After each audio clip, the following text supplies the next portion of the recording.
Mi nombre es Graciela Ángeles Carreño, vengo del municipio de Santa Catarina, Minas, del estado de Oaxaca y represento a Mezcal de Los Ángeles, Sociedad Cooperativa de Responsabilidad Limitada.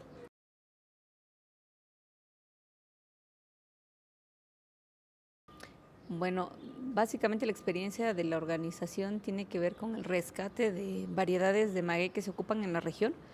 El municipio de donde yo vengo se ha especializado en hacer mezcal. Históricamente había como una división del trabajo, por así decirlo, donde había un número determinado de comunidades en torno, como si fueran comunidades periféricas, digamos, que se dedicaban al cultivo de las variedades de maguey que se aprovechaban para el mezcal. Y Minas históricamente ha sido un pueblo donde se han especializado en hacer mezcal. Para mediados del siglo pasado habían alrededor de, serán unas 15 o 20 comunidades, municipios, de los cuales proveían de materia prima a Minas, y te estábamos hablando de quizás unas, no sé, 12 o 20 variedades de agave que se extraían de esas comunidades. Con todo el proceso de monocultivo como consecuencia de la introducción del espadín en Oaxaca, estas otras variedades se comenzaron a perder. Entonces, en este proceso de como de rescate, revalorización de las variedades silvestres o de las otras variedades diferentes al espadín, Mezcal de Los Ángeles inició este proceso de rescate, de reproducción de magueyes por semilla y sobre todo también como de la educación al consumidor a partir del etiquetado, donde se mencionaban como datos muy básicos, ¿no? Pero el principal era denotar de qué variedad de agave se trataba y si ese agave es silvestre o es cultivado o cuál es su estatus. Luego, aun cuando en México y sobre todo en el ámbito de mezcal no existe como una ley de responsabilidad social, la empresa tiene como digamos, dos fuentes principales o dos misiones principales. Una que es el tema de la responsabilidad social, es decir, qué pasa con la gente que participa dentro de la cadena productiva, y por el otro lado, el tema de la responsabilidad ecológica, ¿no? O sea, si extraemos leña del bosque, si necesitamos agua en grandes cantidades, si generamos ciertos desechos, ¿qué ocurre en este equilibrio, no? Entonces, la cooperativa como tal, como esta figura legal, tenemos de 2007 a la fecha, pero antes de esta figura legal, pues ya mi familia se ha dedicado, digo, de la que tenemos cuenta, yo soy la cuarta generación. Entonces, mi abuelo ya había trabajado como varias cosas, ¿no? Había podido mantener a su familia a partir de la producción de mezcal y la comercialización del mismo, pero al final del día es que él no era comerciante, sino era campesino, y el mezcal y la producción de maguey era como un ahorro para la familia. Y eso ocurrió como en las tres generaciones anteriores a la mía, hasta llegar la generación, la cuarta, a la que yo pertenezco, y entonces establecemos como otros mecanismos, ¿no? Otras necesidades y también una visión diferente hacia el dónde debería ser. Nosotros iniciamos como este proyecto, lo que hoy día es Real Minero, que esa es la marca. Es un proyecto enfocado a educar al consumidor, pero no solo en temas de mezcal, sino sobre todo a que el consumidor sea responsable de lo que se está bebiendo. Es decir, si un consumidor toma o pide un mezcal de X variedad de maguey, pero nunca se preocupa o no es de su interés saber qué pasa con quienes lo producen el maguey, si ese maguey si recibe un manejo o solo es una explotación irracional, qué pasa con la gente de la comunidad, ¿hay algún beneficio en la comunidad? Creo que hoy día hay un cambio, sobre todo en la percepción del consumidor de mezcal. No sé qué ocurre en otros productos, pero en el caso del mezcal sí hay un consumidor interesado en saber qué pasa con el dinero que él está pagando por esa bebida, y sobre todo tiene el interés de apoyar aquellas marcas o proyectos donde ese dinero, ese extra que sale, está beneficiando a la comunidad. Entonces creo que estamos pasando en México por un proceso interesante de regresar a esta economía campesina o a esta economía regional, que es muy interesante. Te digo, en Minas, lo que yo puedo notar es que existía una economía regional muy importante, porque ahorita solo estamos hablando del que hace el mezcal y del que siembra el maguey, ¿no? Pero antes, o entre estos dos, estaba el señor que hacía las ollas, está la señora que hace los canastos, está el señor que hace los casos, está el señor que vende la leña, está el señor que hace los machetes, las hachas, las barretas. Están una serie de productos artesanales o talleres que producen X herramientas o insumos que se requieren para la bebida y que sobreviven a partir del consumo de esta bebida, ¿no? Y eso permitía un equilibrio en las comunidades y razón por la cual pues la gente no tenía que emigrar. Entonces, cuando rompemos estas economías locales es cuando surge la necesidad de ir a otros lugares, ¿no? Y sobre todo también cuando entran mezcales de baja calidad, baratos, que se pueden ofrecer en cualquier lugar en grandes cantidades. Y esa ruptura en este desarrollo natural del mezcal, por lo menos en mi comunidad, pues sí tuvo efectos negativos, ¿no? Más o menos las fechas, en general en Oaxaca, las puedes establecer como a partir de los 60s, 70s del siglo pasado, que es cuando comienzan a aparecer los mezcales adulterados, ¿no? También tiene que ver con la construcción de vías de comunicación, entonces el acceso a transporte, cambias los burros por camionetas, los cántaros se convierten en tanques de 200 litros, toda esta dinámica, toda esta modernidad, por así decirlo, rompe de tajo con una dinámica interna en las comunidades, ¿no? Es el momento en el que finalmente el mezcal pasa de ser una bebida ritual y un ahorro para el productor a convertirse en una mercancía, pero una mercancía mal valorada, porque puede ser una mercancía, pero valorada, ¿no?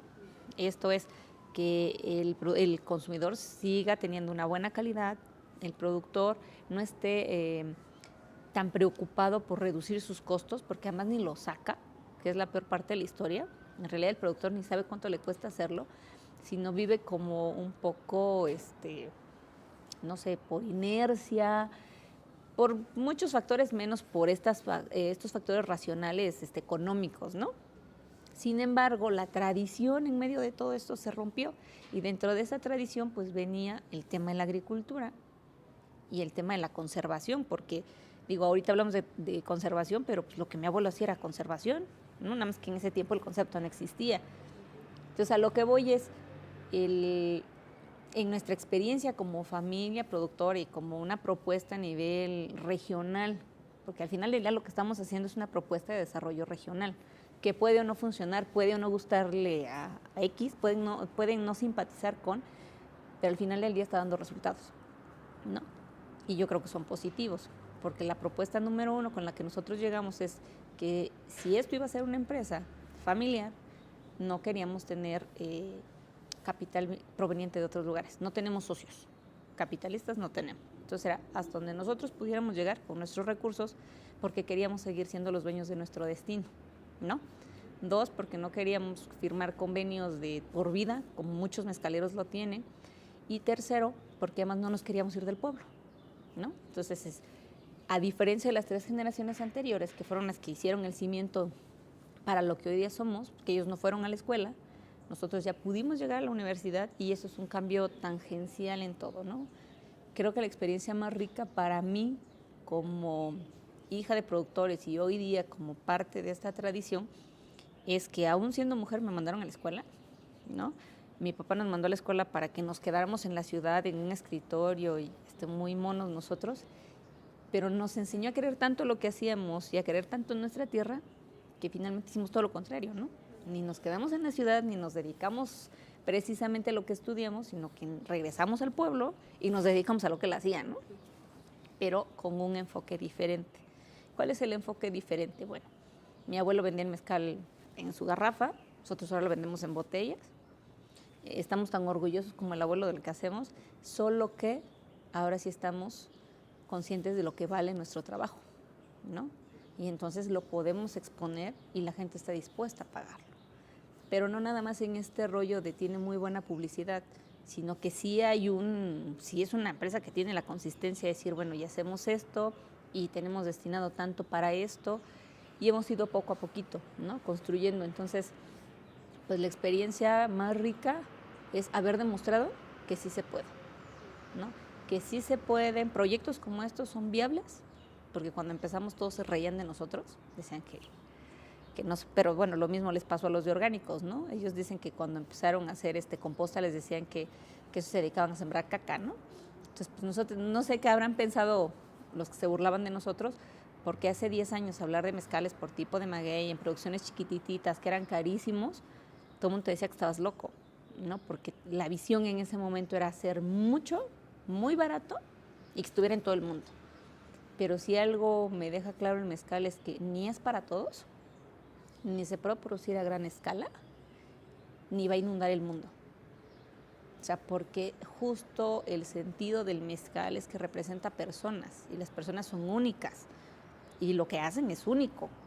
Entonces aunque es una mercancía, también sigue siendo una forma de relacionarte con el mundo, ¿no? O sea, no es un ser vivo, vamos, pero es la única bebida, creo yo, que puede transmitirte la historia de una familia, de una persona, de un lugar, de un pueblo, es más, de una familia de agaves, ¿no?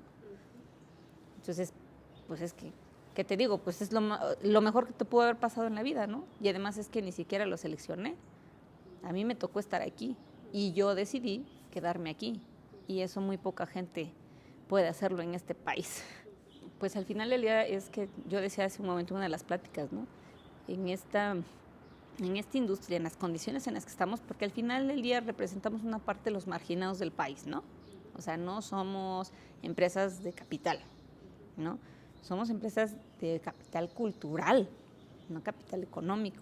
Pero el capital cultural, al final del día, es una de las cosas que más fácilmente es manoseada, es utilizada, etcétera, ¿no?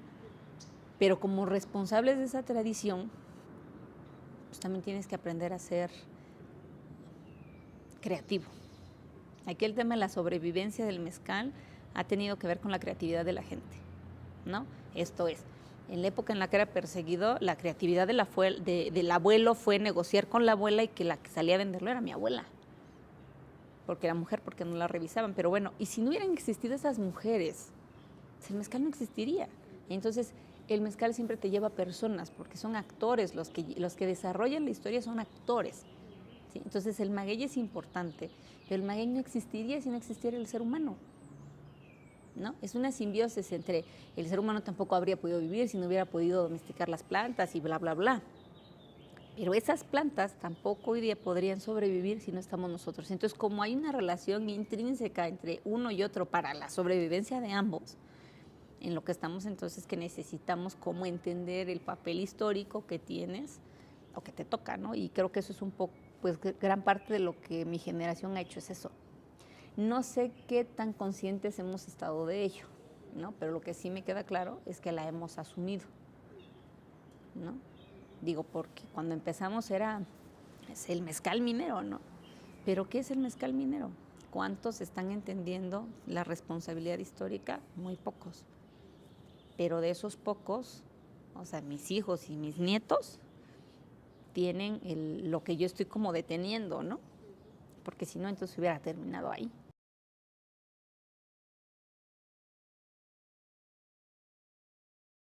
Es que ni siquiera es una gran ciencia.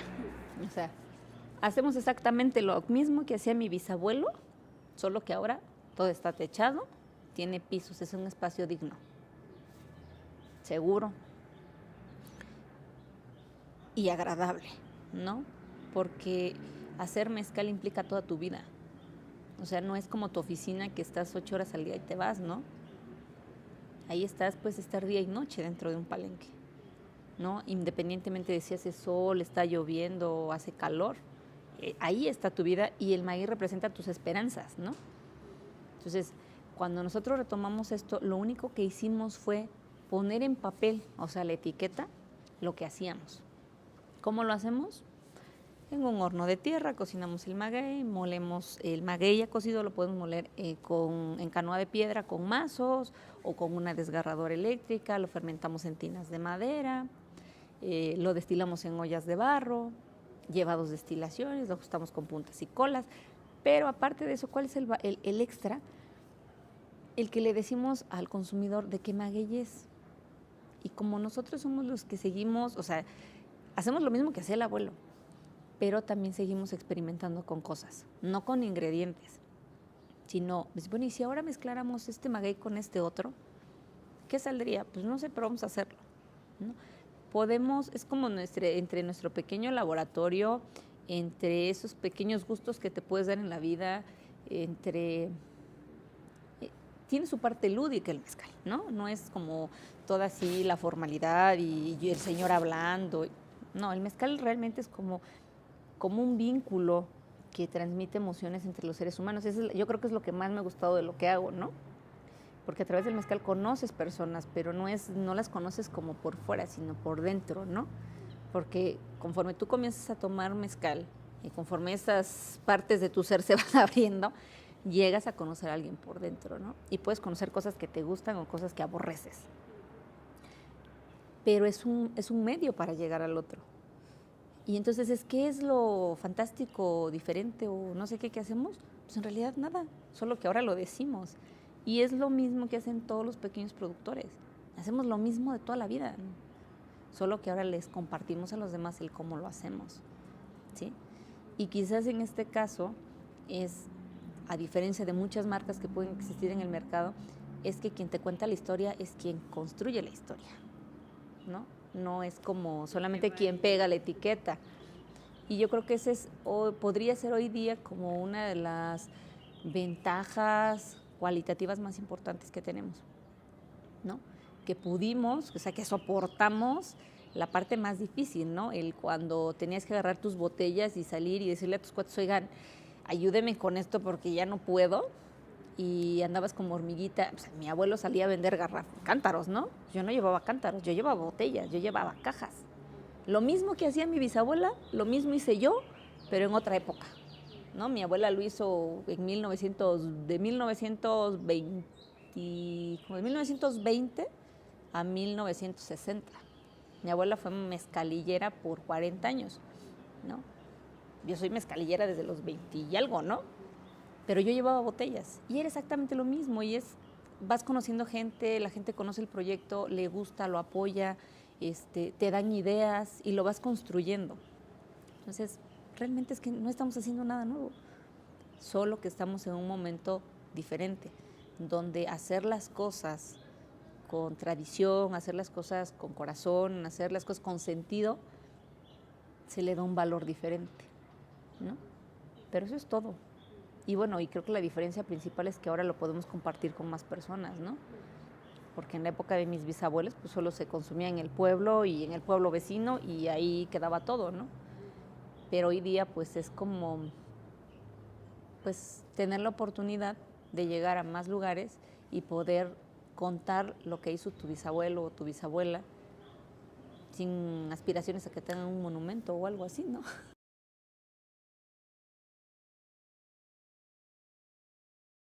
La estructura como tal sí hay pues la cooperativa es familiar y luego la cooperativa a su vez trabaja con 5 comunidades. En las otras comunidades trabajamos básicamente con productores de maguey y con ellos trabajamos en diferentes esquemas, ¿no? Con algunos trabajamos a través de convenios. Esos convenios son, nosotros les proveemos de la plántula y luego el tema del manejo de la plántula lo hacemos a medias. En otros casos tenemos convenios para la extracción de las variedades que son silvestres. Son diferentes dependiendo de la variedad de maguey de que se trate, pero digamos básicamente es como nosotros como eje y alrededor hay una cantidad, yo creo que importante, entre productores y gente que cosecha el maguey, a las que les damos empleo en diferentes épocas del año, pero durante todo el año, ¿no? A una falta de planeación, o sea, pero no tiene que ver solo con nosotros, ¿no? Sino más bien es como en el entorno del Estado. Estamos viendo como el resultado de una política pública mal enfocada, mal direccionada y de una falta de planeación. Es decir, todo se le ha apostado solo a espadín, cuando es una planta que está en la mira de tequileros y de mieleros ahora, ¿no? Cuando tenemos una diversidad de magueyes mayor y sobre todo cuando tenemos hoy día en el mercado, si lo ves desde el punto de vista económico, tiene mayor valor en el mercado los mezcales de magueyes silvestres que los del espadín. Sin embargo, desde la política del Estado le siguen apostando solo a espadín. El incentivo a cultivo, o sea, si tú te metes a estadísticas de Zagarpa y tecleas maguey y mezcalero, toda la cifra que te dé solo es espadín. Si tú revisas proyectos para cultivo de agave o propagación, básicamente van a ser espadín. Lo único que han hecho para las variedades nativas ha sido a nivel de viveros y casi como poner un jardín ahí bonito para que veas que hay otras variedades. Pero no hay planes de manejo, ya ni siquiera se trata a veces de dinero, ¿eh? A veces basta solo con el tema de que la gente entienda qué es lo que se quiere hacer. O sea, es decir, la importancia de los recursos naturales con que cuenta. Porque muchas veces no es un valor económico, sino es un valor biológico, ¿no? O sea, el preservar esas especies, porque es el único lugar en el mundo donde existe, ¿no? Pero eso tampoco está. Entonces yo creo que lo que ha hecho falta es visión por parte del Estado. Hoy día te puedo decir que sí hay un reconocimiento, sobre todo por las estadísticas y los ingresos monetarios, sí hay un reconocimiento de la importancia de los agaves silvestres y de la producción artesanal. Sin embargo, eso no está acompañado de una política pública destinada a fomentar los cultivos de esas otras variedades. No lo tenemos hoy día, a pesar de las estadísticas, ¿no? Entonces, esa es la situación en la actualidad. Y por el otro lado también es que en este proceso de explotación, como tenemos más marcas que productores, y en la mayoría de los casos los envasadores o marcas no tienen ningún tipo de contacto con el campo, no entienden los procesos. No basta con tener el dinero. Tú puedes tener el dinero y puedes tener la demanda del maguey, del mezcal, pero si no tienes suficiente maguey, entonces esa es la parte peligrosa en este momento, que estaríamos como llegando al punto de la sobreexplotación del recurso. Y eso pues no se va a componer en un año o dos, o sea, son plantas que tardan 10 años o más.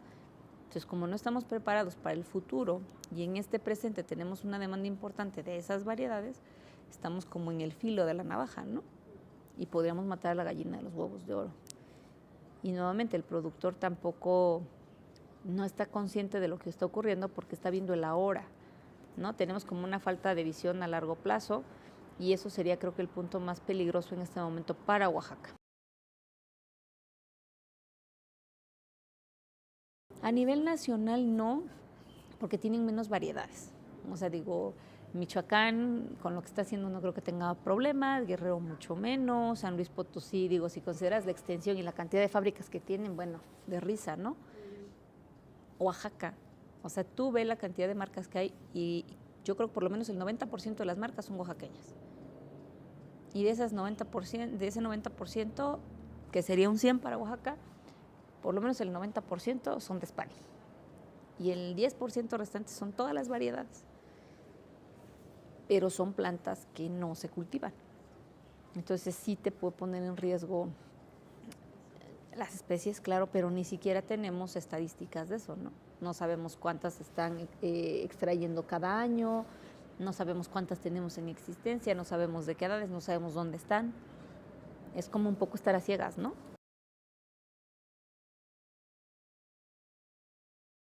Nosotros empezamos un poco como a experimentar la reproducción por semilla desde 2006. Actualmente reproducimos por semilla y reproducimos por hijuelo. ¿Qué es lo que nos ha estado limitando a nosotros? El tema de la tierra, ¿no? Porque a diferencia del norte, donde un campesino puede tener 300 hectáreas, en Oaxaca un campesino que tenga 30 hectáreas ya es un minifundista, ¿no? Y luego aparte que las tenga juntas, porque normalmente tiene cachitos por aquí y por allá. El tema de la tierra nos ha limitado, porque como decía yo hace un rato, la mayor parte de la tierra es propiedad comunal. Entonces, eso aunado al tema de la política interna, de los intereses que se juegan, pues, no es como voy y siembro y después ya no me dejan entrar. O sea, ya deja tú que no te dejen aprovecharlo, ni siquiera le voy a poder dar el cuidado, ¿no?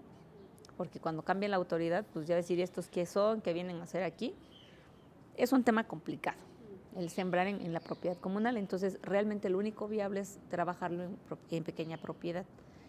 Y estando ahí es como cambiarle el chip ahora al productor de que el espadín no es el único que deja ingresos.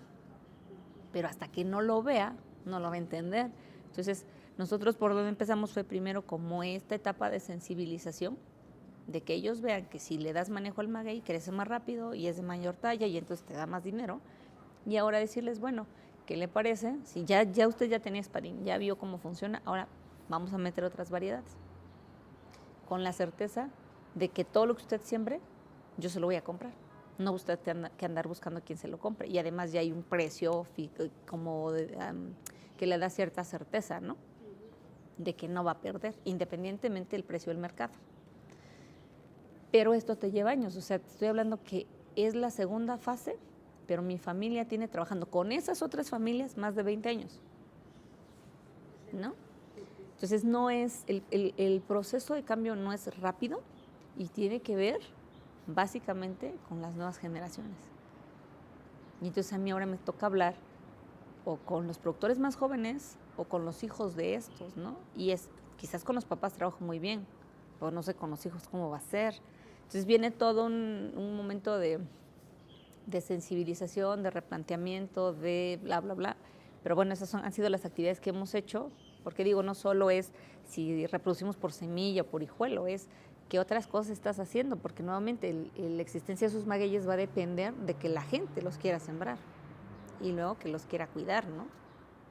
Entonces, eso es básicamente lo que hemos estado haciendo, como el tema de la sensibilización, por un lado la reproducción, por el otro lado la sensibilización, y ahora la segunda fase, te digo, es iniciamos el año pasado realmente, pero este año continuar con la introducción de nuevas especies, nuevas variedades en los mismos terrenos donde ya hay maguey. Pues todas, o sea, no tenemos ni siquiera, digo, eso lo estuve haciendo ayer o antier, buscamos información sobre estadísticas, por ejemplo, exportación, no existen. Lo increíble es que sí se puede sacar de una base de datos de una página de Estados Unidos, del gobierno de Estados Unidos, pero en cualquiera de las que te metías de México no había. Entonces no tenemos lo básico. ¿Cómo puedes tú planear la producción? ¿O cómo puedes hacer un plan de manejo o un plan de desarrollo de la industria si no hay estadística? O sea, es imposible, yo no me lo imagino cómo. Y no soy agrónoma, pero no me imagino cómo. O sea, yo ya sé que hay una demanda de mezcal. Ya sé dónde la demandan. Ya sé de qué variedades quieren. Pero lo que no sé es de dónde voy a sacar la plántula. Pues la materia prima, ¿no? Entonces no se empatan. Y entonces lo que hay que hacer es todo el trabajo de campo. Por comunidades, por regiones, por bla, bla, bla. Y también como poner estos límites, ¿no? Porque hoy día en el mundo del mezcal es que si en Oaxaca se terminó el maguey, pues a ver cuál es el pueblo más cercano, o el estado más cercano, pues vamos por ese y traemos para acá. Entonces, ¿cómo tú también generas ciertas tendencias que pueden resultar negativas para el otro? Solamente en términos económicos, ¿no? Sin considerar todavía la afectación en términos de contaminación. El tema de las plagas, por ejemplo, que tenemos en Oaxaca, ha sido resultado de las plagas que nos trajeron de Jalisco. Pero eso nadie dice nada. Entonces, ¿quién controla el tema fitosanitario? Necesitamos información de plagas. Yo he buscado información para el manejo de plagas en las otras especies. Pues no hay. Los pocos manuales que existen solo hablan de espadín. Y de las otras nadie sabe nada, ni siquiera las tenemos clasificadas, pues, ¿no? Hay muchas que no están clasificadas. Necesitamos nombres científicos, necesitamos clasificación, necesitamos manuales para control de plagas de las otras variedades. Necesitaríamos información estadística sobre poblaciones de agaves en Oaxaca, por variedad, por región o inclusive hasta por municipio, ¿no? Como más detallada la información. Y luego, yo en algún momento pensaba, con mi poco conocimiento sobre agronomía, bueno, si ya sabemos en dónde están, ahora estudiemos bajo qué condiciones climáticas y de suelo viven. Y a partir de ahí tú podrías buscar otras regiones con iguales características o similares para llevar esos cultivos y no hacer, porque de repente así es como lo han planteado, es vamos a propagar tal y cual variedad y la vamos a sembrar donde sea. Pues no, porque eso es como una estupidez, o sea, pierdes tiempo y dinero en eso. O sea, ese tiempo, si quieres gastar dinero, gástalo en identificar suelos, climas, bla, bla, bla, como caracterizarlo y entonces dices, estas variedades se dan única y exclusivamente en estas condiciones. ¿Dónde o en qué región hay estas condiciones? Porque ahí lo vas a poner y va a dar resultado, ¿no? Pero es mucho el tema de planeación y un poco como de la inteligencia que se requiere, que es mínima, para determinar qué acciones seguir.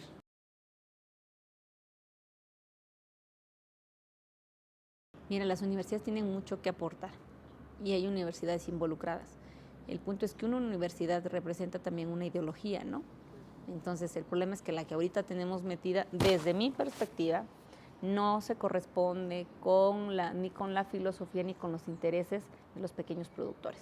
Mientras las universidades que lleguen a hacer investigación al ámbito mezcalero sean aquellas universidades que persiguen la productividad y la maximización de los recursos, estamos perdidos, porque no vamos a dar ese ancho, ¿no? O sea, el investigador, si no logra entender que no todos los productos se van a mover o se van a desarrollar de la misma manera, porque una cosa es ser agrónomo, otra cosa es ser mercadólogo y otra cosa es ser economista, ¿sí? Y entonces de repente lo que tienes es un agrónomo planteándose como si fuera el economista cuando nunca en su vida ha vendido ni chiles, ¿no? Entonces, a ver, vamos por partes. Tú me dices que es muy fácil, dime cómo lo hago. Te digo, los estudios que tenemos, insisto, yo no soy agrónoma, pero si tú ves la metodología bajo la que hicieron las investigaciones, yo no las usaría, pero les dan mucha lana. Entonces hay como este vicio entre hoy día en el ámbito educativo, es que los investigadores se han convertido, decía un artículo alguna vez, como en maquiladores de conocimiento, ¿no? Entonces, ante esta falta de tiempos, porque necesitas entregar no sé cuántos libros para hacer SNI, y entonces entre más investigaciones, pero de lo que publicas, ¿qué tan cuidado está? ¿Y bajo qué enfoque? O sea, ¿estás diciendo lo que realmente dio el campo o estás diciendo lo que el que te pagó el estudio quieres que diga, ¿no? Entonces hay un tema de ética desde las universidades muy fuerte. Desgraciadamente las universidades que me gustaría que llegaran, pues no han llegado, y las que están pues no son precisamente lo que necesitamos, ¿no? Te digo, porque es una simulación de la investigación. Y eso no funciona porque en el campo, o sea, de una simulación depende la vida de muchas familias y de una tradición. Entonces yo creo que no podemos jugar con eso.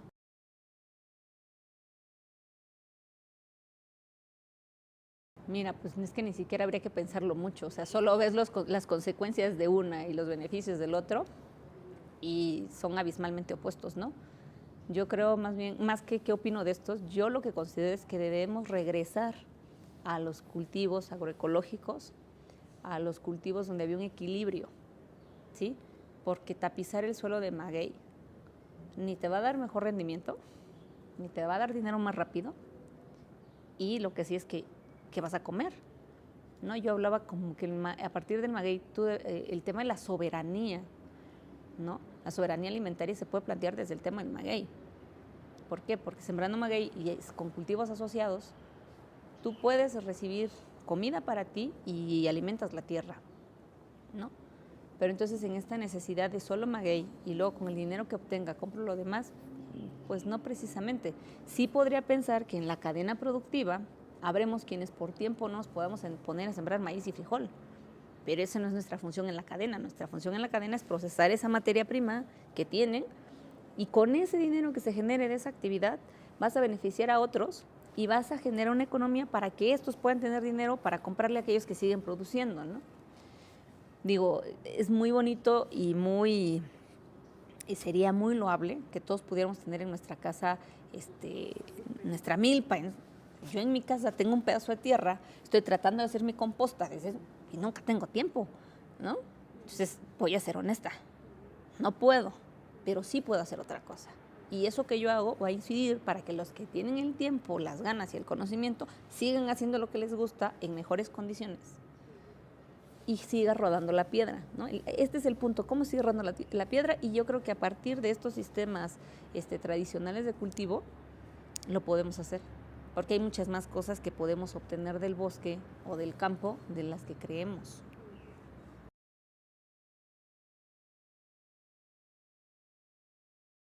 Pues mira, de inicio puede servir como aliento, ¿no? En principio. En segundo, yo esperaría que sirva de inspiración, ¿no? Porque a nosotros nos inspiraron otros, ¿no? Y en tercer lugar, pues hay que compartirlo, ¿no? Y el compartirlo involucra el tener la disponibilidad para ayudar al otro cuando te lo pida, y en su momento dado, pues también es necesario en esta industria que que tengamos como ciertas líneas de principios, ¿no? Como, ¿cómo le llamaban esto en la época medieval? Como las reglas de los caballeros, ¿no? De lo que no se debe, o lo que no se puede, o lo que no se debe hacer, ¿no? Y sí es importante poner reglas.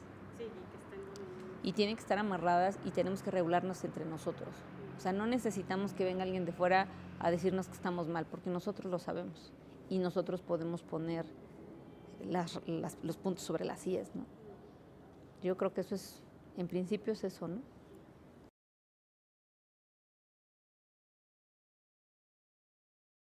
Mira, pues básicamente es, pues es que es todo, ¿no?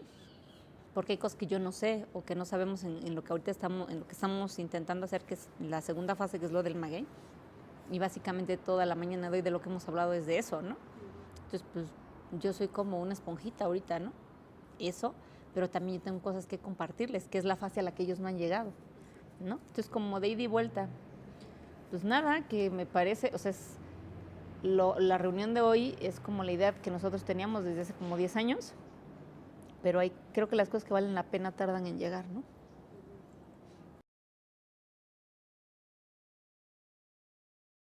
Bueno, primero es que era necesario, ¿no? Segunda, quien convoca son dos instituciones con credibilidad. Quien convoca es importante. Para mí fue lo que definía el que viniera fue quien convoca, ¿no? Si hubiera habido un tercero que yo dijera no creo, no estoy. Entonces, primero es, la UNAM creo que es, pues sí, de las pocas universidades en este país que puedo decir que ha hecho bien las cosas. Y GEA no solamente es que ha hecho bien las cosas, sino que además tiene la experiencia y tiene como cosas que uno, tangiblemente cosas que uno puede ver, que si funcionaron o no funcionaron, ¿no? Tan, tan. Entonces, la reunión es necesaria en este momento. Yo confío más en la sociedad civil organizada que en el gobierno. Entonces, que venga de la sociedad civil me da más confianza para participar, además de que los conozco. Y por el otro lado, es que yo creo que en el mundo del mezcal los actores debemos ser quienes determinemos los lugares a donde queremos ir y no estar esperando que venga alguien a decirnos a dónde ir. Entonces, yo estoy como muy entusiasmada en que realmente podemos concretar a partir de esto y no en temas de papeles, ¿no? De que yo voy a ser el representante y nos vemos en un año, ¿no? Sino como acciones más concretas, ¿no? A partir de aquí estos son los acuerdos y cada uno comenzará a trabajar en este y este punto. Sé también que cuando te toca ser el misionero, ¿no? De un proyecto, puedes tardarte toda la vida en ello, pero la esperanza que tengo es que finalmente estamos aquí porque hace 10 años, poco más de 10 años, yo conocí a Katy Isley, ¿no? Y con Katy discutimos, hablamos, proyectamos, hay muchas ideas que te acabo de decir y que las hablé con Katy, ¿no? Y yo creo que es la mejor forma de llevar a Katy al lugar donde debe estar, ¿no? No son monumentos, no son calles con el nombre de una persona, sino son acciones. Si tú no logras si no logras trascender a través de tus acciones, entonces significa que no viviste, ¿no? Y pues creo que son como todas estas cosas las que hoy día todos los que vinimos de diferentes lugares nos traen acá, ¿no? O sea, no hay uno aquí que te diga, está aquí y no sabe a qué vino. Todos sabemos a qué vinimos y eso te habla de que el trabajo que se hizo desde hace 10 años se hizo bien, ¿no? Se sembró una semilla y ahorita esa semilla germinó, pero tenían que pasar 10 años para que cada uno tuviera su proceso, ¿no? Y en ese proceso que cada uno de nosotros tuvo, es lo que ahorita venimos a volcar aquí, ¿no? O sea, nos fuimos como a entrenar y ya después de todas las golpizas que recibimos y todo el entrenamiento que recibimos, en este momento estamos listos para dar el siguiente paso, ¿no? Porque somos al final del día, todos los que estamos somos parte del mismo equipo, en diferentes trincheras, pero del mismo equipo. Digo, no conozco mucho cómo se estructura una red. Sí, bueno. Tengo una idea de lo que es, ¿no?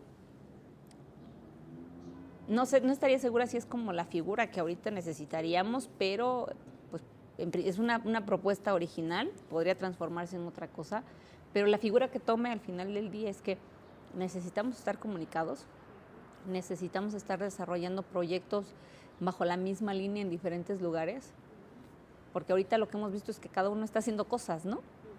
Pero pues nos van a costar el doble de tiempo y de trabajo y de esfuerzo si las seguimos haciendo de manera aislada. Sería mejor si nos coordinamos a través de una red desde la cual se dictan como líneas de acción y principios y demás, y que luego hay una continuidad en el tiempo. Yo creo que, pues, que si logramos no solo constituirla, sino preservarla, pues en poco tiempo va a tener muchos frutos, ¿no?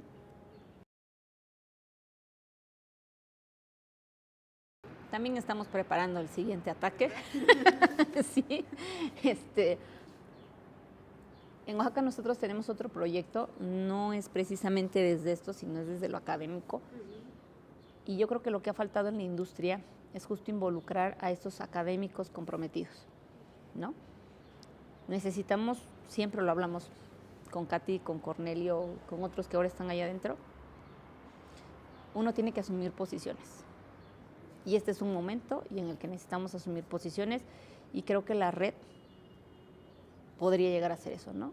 Asumir posiciones a nivel nacional respecto a un tema, maguey.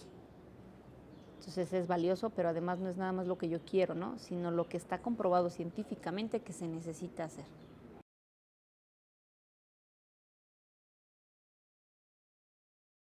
No es una respuesta directa, pero así como lo planteas me hace pensar en como esta leyenda del águila y la serpiente, ¿no? Son símbolos. El maguey es un símbolo nacional, es parte de la identidad de México, y en un momento crítico en todos los aspectos de la vida de este país, el maguey es un símbolo de unidad, un símbolo de fortaleza, un símbolo de esperanza, un símbolo de que tenemos potencial para hacer las cosas. Entonces yo creo que esos son los elementos que tendríamos que identificar y potenciar en el maguey, porque el maguey siempre ha estado ahí presente en nuestra vida, ¿sí? Pero nunca se le había reconocido como su importancia, nuevamente, ¿no? Porque representa la parte indígena, la parte campesina, bla, bla, bla. Y yo creo que el país justo está en la etapa del reconocimiento de sus orígenes, ¿no? Si no vamos a la raíz y si no volvemos a repensarnos como mexicanos o como quieras llamar, zapoteco, mixteco, lo que seas, pero habitante de este espacio geográfico, si no nos repensamos, no vamos a poder reconstruirnos como país, ¿no? Y este intento de nación pues va a ser otro fallido, ¿no? Creo que a partir del mezcal podemos identificarnos. O sea, es una cosa que nos une, independientemente de la lengua, independientemente de la religión, independientemente de todo, es como un hilo conductor y una cosa que nos lleva.